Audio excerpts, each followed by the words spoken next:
Welcome back to another episode of Founder Fumbles, where we talk about real life entrepreneur struggles and comeback strategies. I am your host, Damari Taplin, and today we are joined by the mastermind behind the Longboat Band. He's also a former jazz artist, saxophonist in Seattle, and since 2011, he has released 34 albums. Ladies and gentlemen, we have Igor Keller.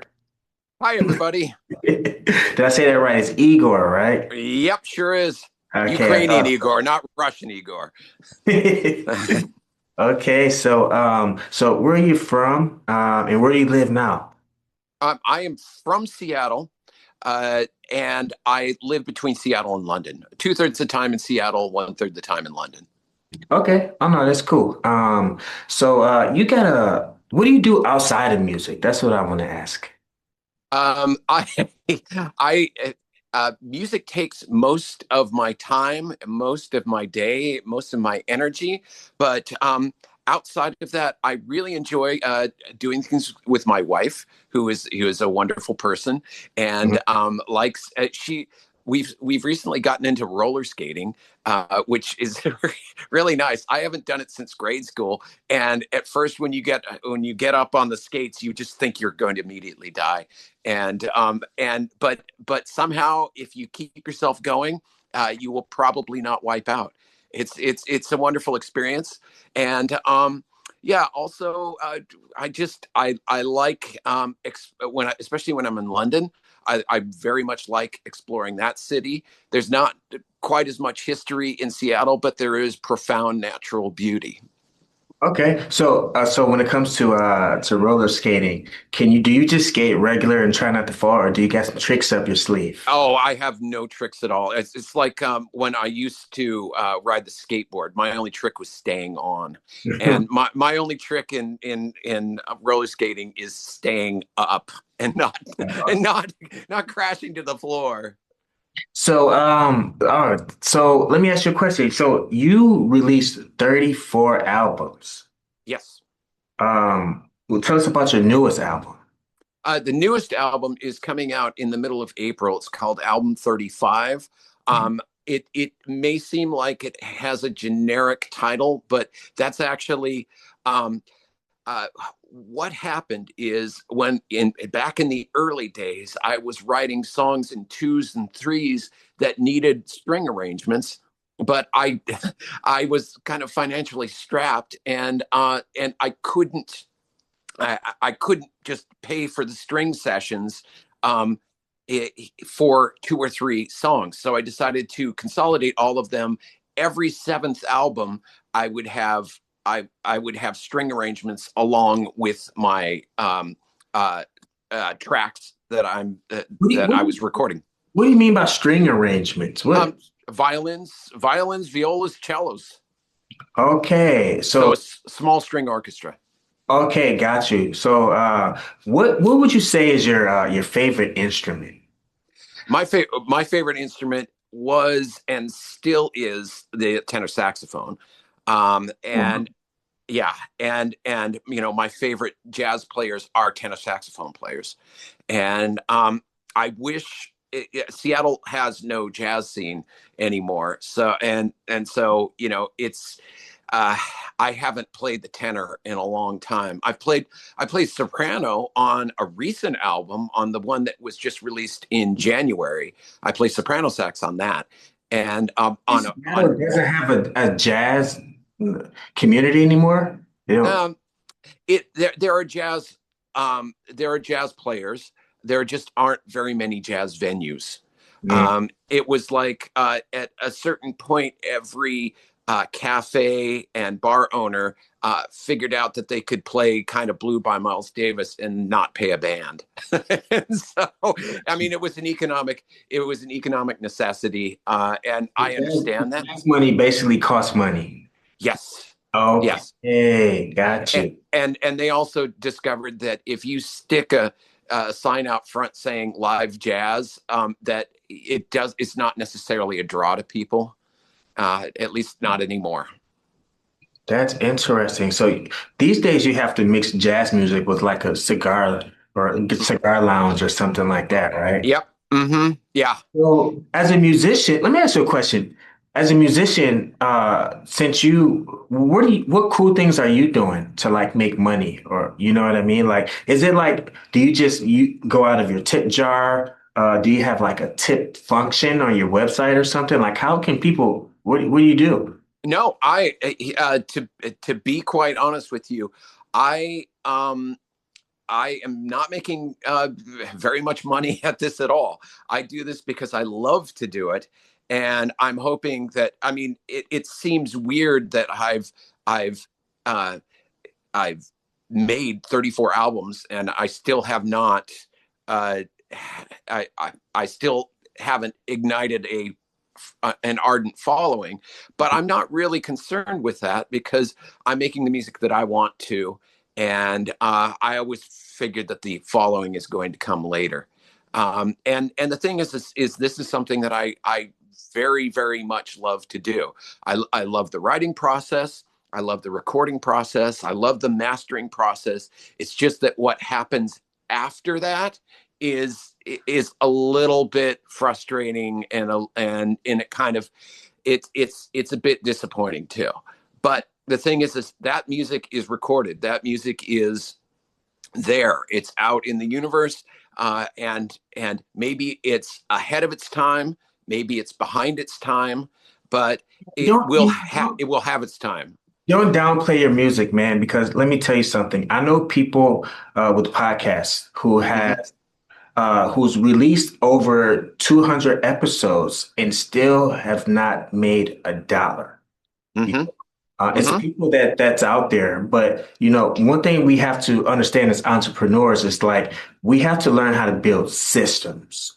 Mm-hmm. I mean, and if you don't know how to start with building systems and building funnels, and creating offers, the reason that, we are not making money, is because we don't have offers out there, So, Mm-hmm. something that you could potentially do is like offer like jingles, you know Mm-hmm. what I mean? Have jingles or anything. Uh, I do anything like that. I would love to do that. Yeah. And but it's kind of the connections are not here, don't exist in Seattle. London, perhaps. I am going to start playing there much more extensively when I go back. I'm just going back in a week, and I'm going to be playing in pubs and all around my neighborhood, and it's and I'll see what happens. And the thing is in London, it's the rest of Britain considers London sort of either this place that is not really Britain, and it's filled with foreigners, and it doesn't reflect British sensibilities, or it's the land of opportunity.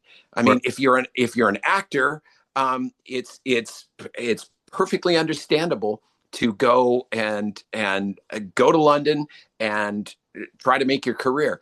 And the thing is that England itself is such a small country that you're never more than, say, a 4-hour train ride from any place. Okay. And it's very small. It's not like the States. I we just my wife and I just got back from Boston, and we flew across the country, and it's 4.5 hours there and over 6 hours back because of the winds.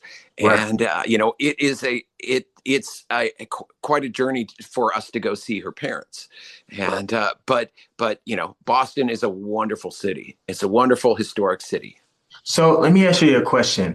So first of all, I would love to help you stay connected with you to help you like create like an offer. You know what I mean? Hmm. Hmm. Just creating like whether it's for jingles or whatever, it's something to sell to people. So Hmm. love to connect with you afterwards. We can stay connected on social media, Instagram or whatever. But we'd love to help you put that offer together. Okay. Um, Okay. I I would appreciate it. at no charge either, Okay. I just Great. want to help, but Okay. also, I want to know about your biggest challenge as a musician. What would you say your biggest challenge was? The biggest challenge is setting deadlines and adhering to them. I Because the thing is no matter what, uh, there comes a time when you say, I am going to record on this date Hmm. and I will have everything ready at this time. And that's always, for me, that's always kind of a point of stress because I'm one of these guys who needs to be completely prepared when he goes into the studio because generally the studio turnaround time is if I'm making an electronic album, it's 4 days. Right. I'll make an album in 4 days. Okay. So let me ask you a question. So if that's creating and meeting those lit deadlines is the problem for you, let me ask you an even deeper question. What are you doing about it? Are you just going to keep letting it happen? Have you made a change? Have you found some sort of solution? What are you doing about it? It's one of those things where they say that something is worth doing if you like, if it gets you nervous, if it gets you stressed out to in to a healthy amount. And and if you if there is always this little voice in the back of your head telling you that you need to be prepared and you need to work on this, you need to take care of that, it gets done. And it's always the same process. It's always me feeling like this is slipping out of my control. But then when I get into the studio, it's like, oh, I was ready for this all along because I was worried about it.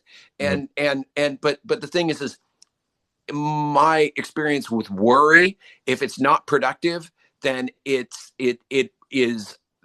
works against you Right. because it occupies headspace that it should be used for other things. And what you have to do is you just have to kind of respond to that, respond to all the things that need to get done. And I mean, if you have to make a checklist, or if you have to write notes on your hand or something like that, do what you need to do. And then, I mean, when you get into the recording studio uh, and your recording engineer says, "Oh, I see you're as prepared as usual," and which is like a good thing because that means that there's like no stress on his part either. So, my he'll just keep watching golf on TV and recording me, and and then it gets done. Mm. It's like what did uh, Nelson Mandela say? Things seem impossible until they're done.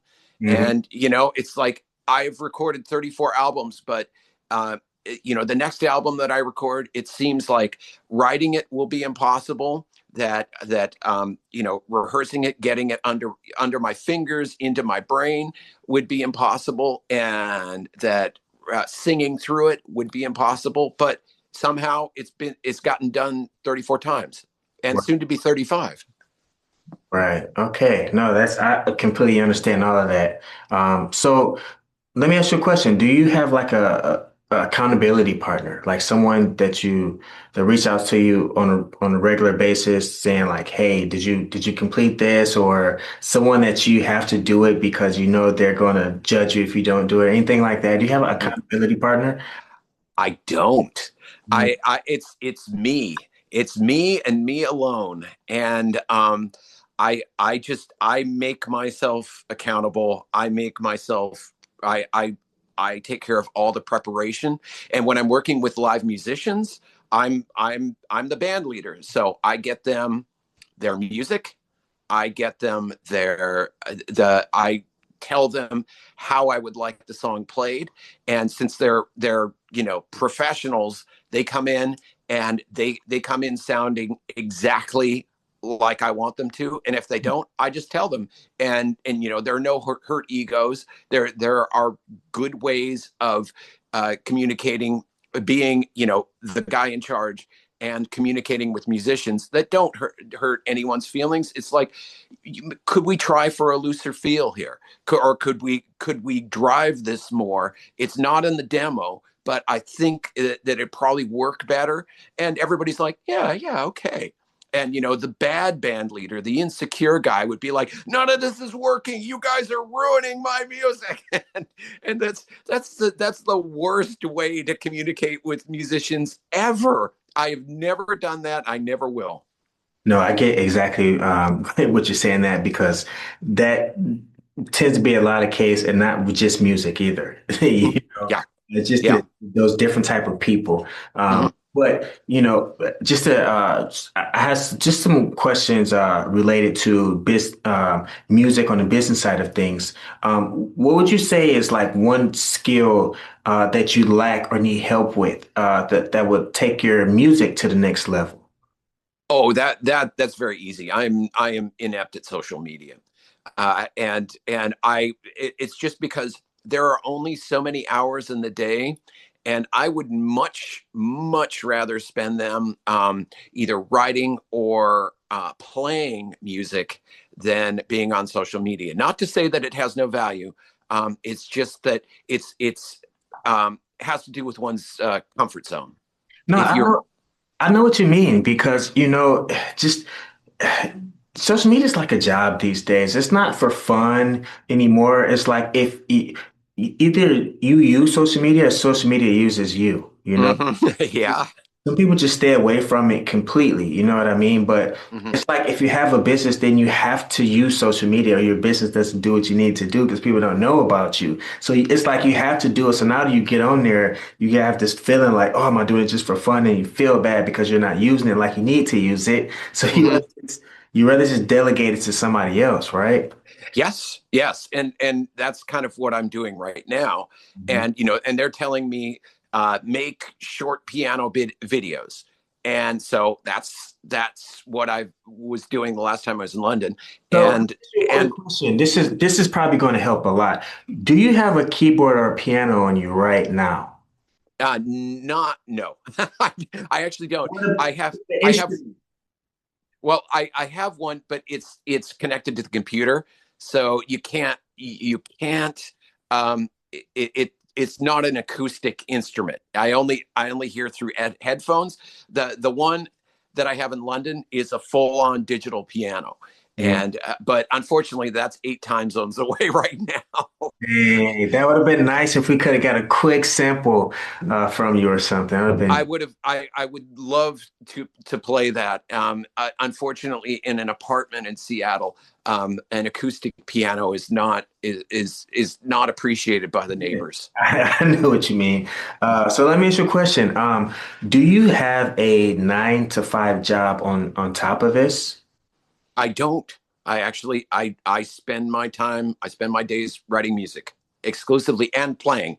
Um, I've written over 500 songs. So now what I'm doing in this current phase of music making that I'm doing is I'm reducing about 100 of them to piano versions, and that is becoming my repertoire.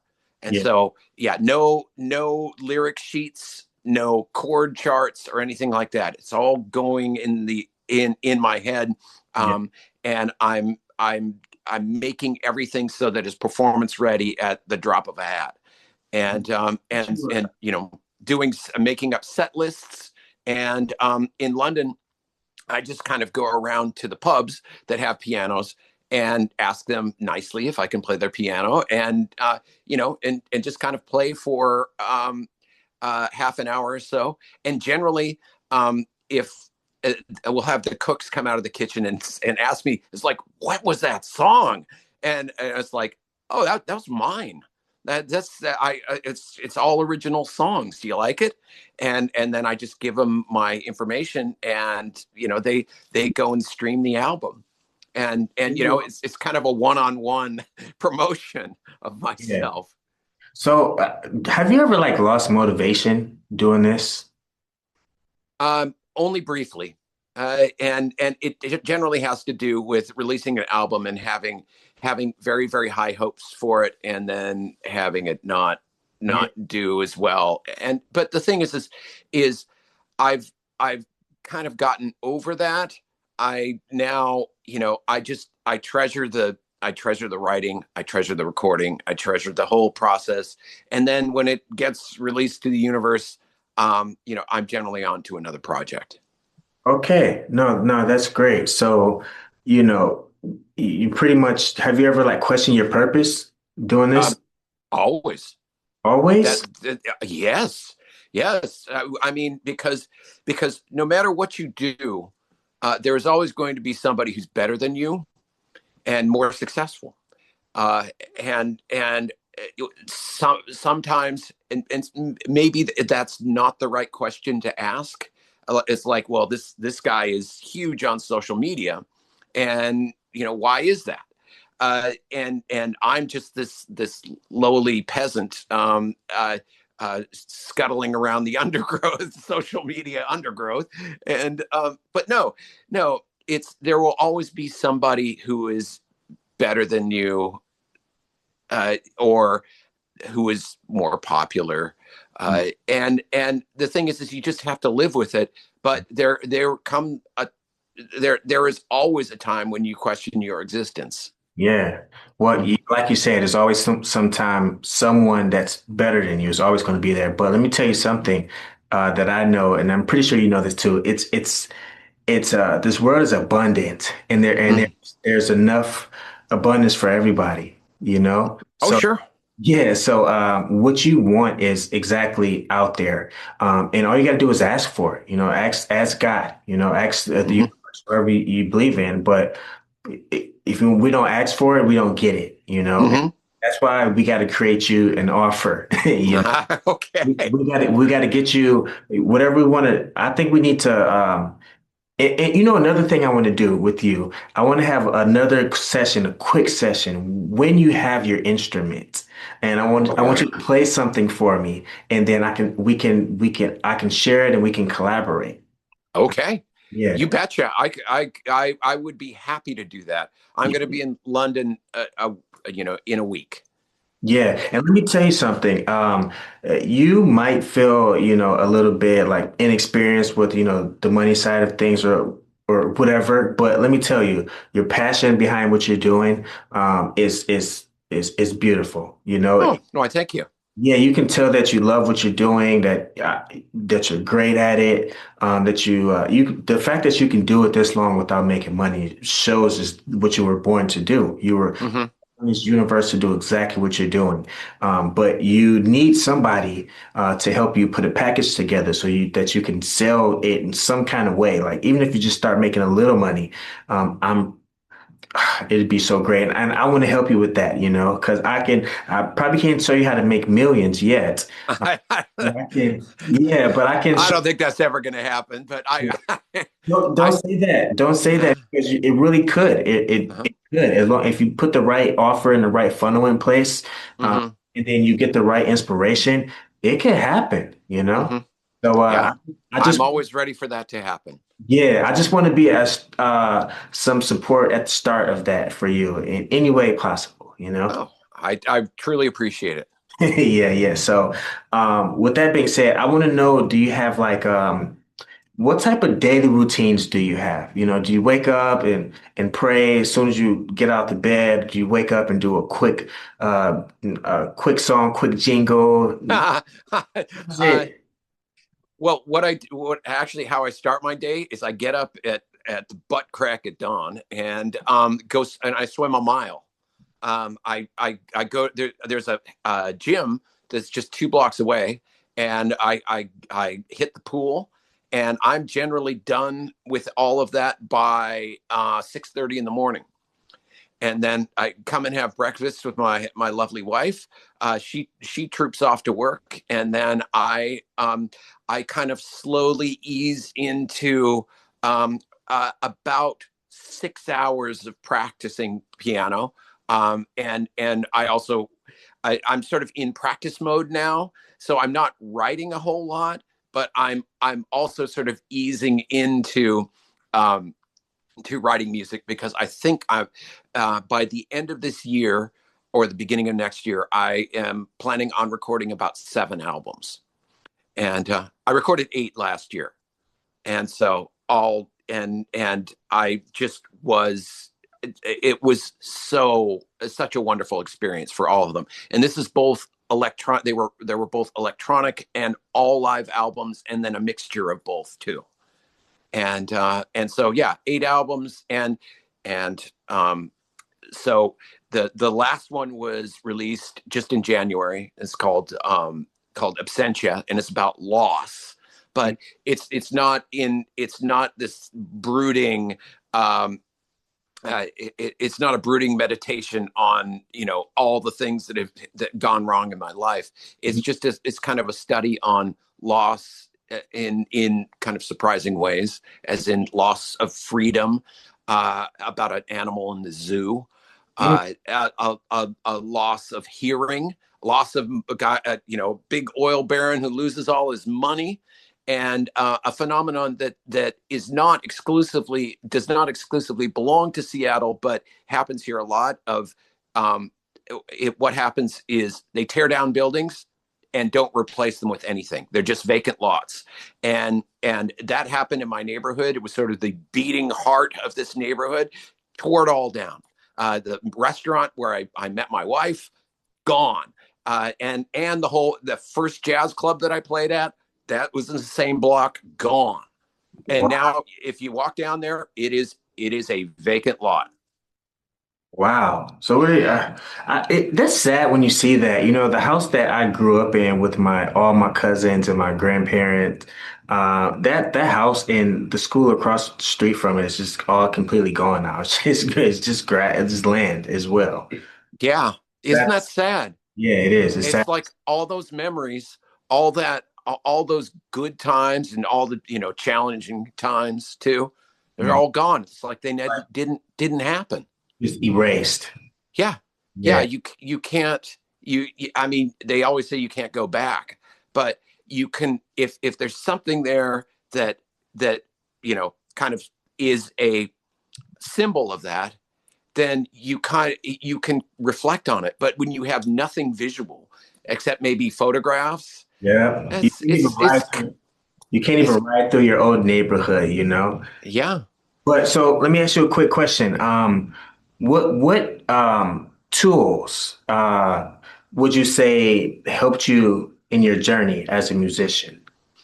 Um, well, I have, for the last 15 or so years, I've exclusively used Logic, in getting all my music from the song start stage till to the finish stage.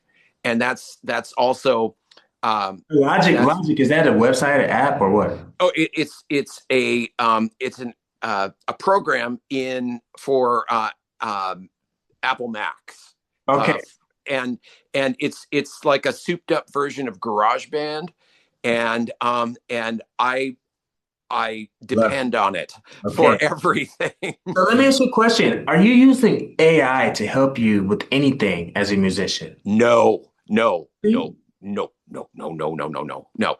And the thing is this this is this is an important distinction here, that I felt the creep of AI. I mean, there are AI performers, and to me that is so objectionable because I'm a human being. I am trying to convey uh, what I'm feeling to an audience, and AI does not do that. AI is a compilation of things. It is not a human being. It does not want, there is no emotion connected to it at all. You can let it write you the Beatles song that the Beatles never wrote, but it still won't be the Beatles. So what I've done, the reason why I've done all this piano reduction stuff, is so that I can be a live person playing to other live people in the same room. I want that. I want that intimacy, and I want that connection with my audience. And so I've been, reviving my piano skills, and and I am and it's something that I'm working very hard to do, and it's just because I want to have that connection with the audience. Okay. I just wrote down a note of some AI tools that might actually help you, but not as a musician. Well, as a musician, but AI doesn't have to create the music. It doesn't have to create the lyrics. It doesn't have to create the sound or anything like that. But what it can help you with is your social media.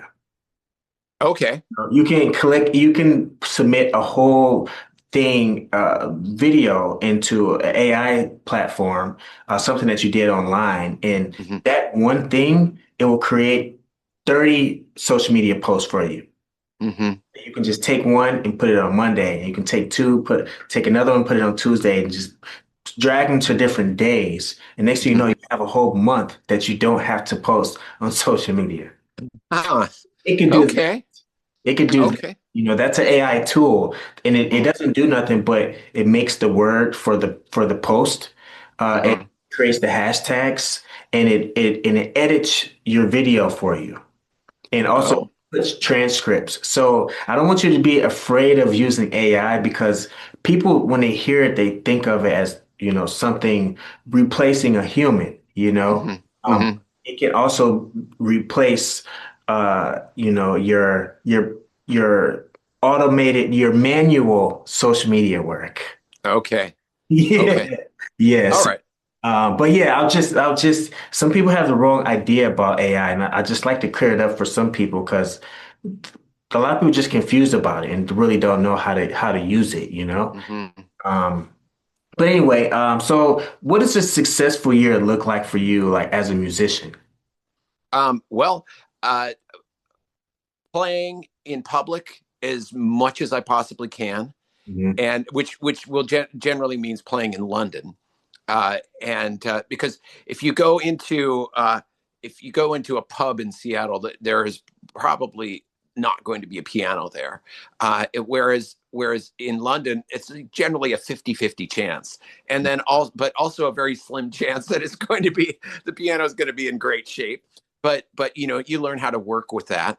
Mhm. At my local pub, there's a piano that's the action is so bad on it that you have to play everything very slowly because the keys don't actually spring back very quickly. Mhm. And but the thing is it has this very rich upright, fairly out of tune upright sound to it, and I love playing on it. And it like so many pub pianos, it's over a century old.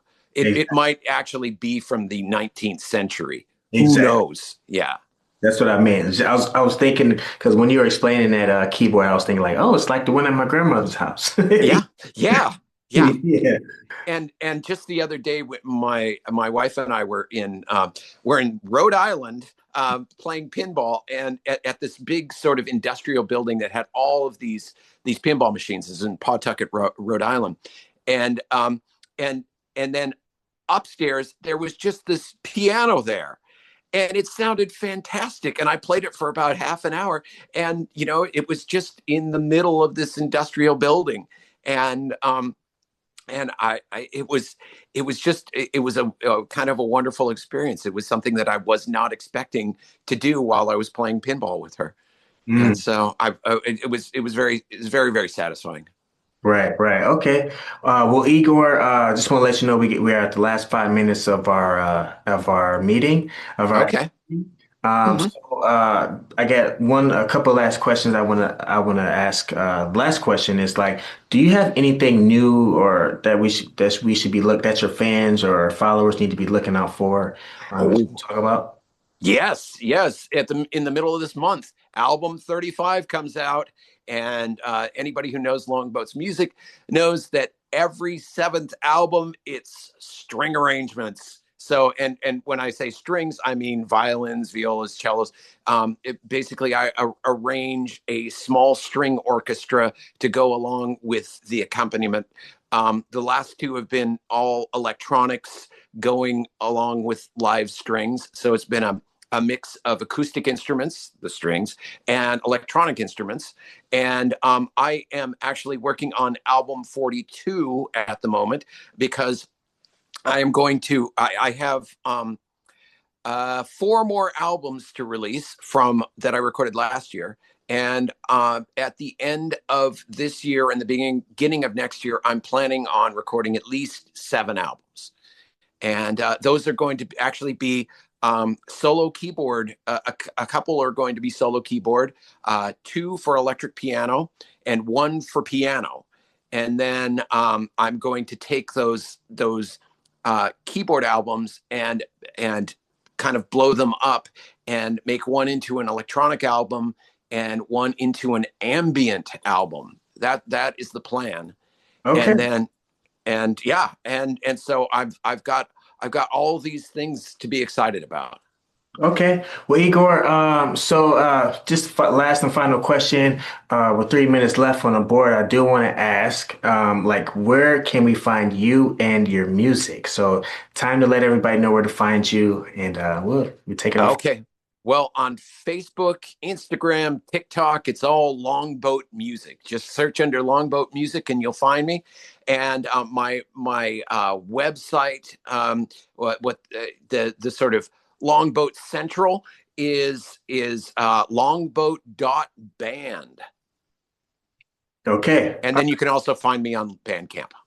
Okay, that's sweet. So, also on Bandcamp. So that's great. Well, Igor, it was an honor. I respect everything that you're doing. Thank you so much for sharing your entrepreneur journey with everybody, me and all of my followers. So, but to everybody else, that is a wrap for today's episode of Founder Fumbles. Huge thanks to Igor journey, the highs, the lows, everything in between. Just make sure you follow him at longboat.band. And also check him out on Bandcamp. And don't forget to like, subscribe, comment, share this with the fellow founder or band member. Thank you so much, everybody. Until next time, peace.